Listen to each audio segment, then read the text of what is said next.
அடச்சே! ஒரு சின்ன உதவிதானேன்னு நினைச்சு பணத்தை அக்கவுண்ட் மாத்தி அனுப்புனா இவ்வளவு பெரிய வம்புல மாட்டிக்க முடியுமா? நம்ம கிட்ட காசு இல்ல, உங்க அக்கவுண்ட்ல இருந்து அனுப்புங்கன்னு கேக்குறது, இல்லனா ஃப்ளைட் டிக்கெட் போட்டு தரச் சொல்றதுன்னு. இந்த காலத்துல இப்படி நிறைய பேர் உதவி கேட்கறாங்க. நாமளும் சின்ன உதவிதானேன்னு கண்ணை மூடிக்கிட்டு செஞ்சுடுறோம். ஆனா ஆடிட்டர் கோபால் கிருஷ்ணராஜு சொல்றது என்னன்னா, இப்படி பணத்தை பரிமாற்றம் பண்றது நமக்கு எந்த பலனையும் தராது.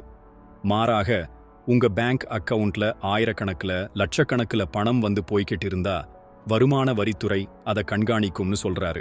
நம்ம சம்பளத்துக்கு மேல அக்கவுண்ட்ல பணம் வந்து போனா தேவையில்லாத சிக்கல் நமக்குத்தான். அதனால முடிஞ்ச அளவுக்கு இந்த மாதிரி உதவிகளை தவிர்க்கிறது ரொம்ப நல்லது.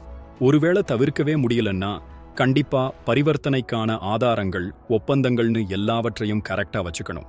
இல்லனா உங்க அக்கவுண்ட்ல வர்ற பணத்தை உங்க வருமானமாவே வருமான வரித்துறை கருதிடும். இதுக்கு இன்னொரு வழி எஸ்க்ரோ கணக்கு, எஸ்க்ரோ அக்கவுண்ட்னு ஒன்று இருக்கு. இது ஒரு தற்காலிக பேங்க் அக்கவுண்ட். இதுல அடுத்தவங்களுக்கு போக வேண்டிய பணம் மட்டும்தான் வந்து போகும். இதனால வருமான வரித்துறையிலிருந்து எந்த பிரச்சனையும் வராது. ஆனா இது பெரிய தொகைகளுக்கு மட்டும்தான் பயனுள்ளதா இருக்கும்.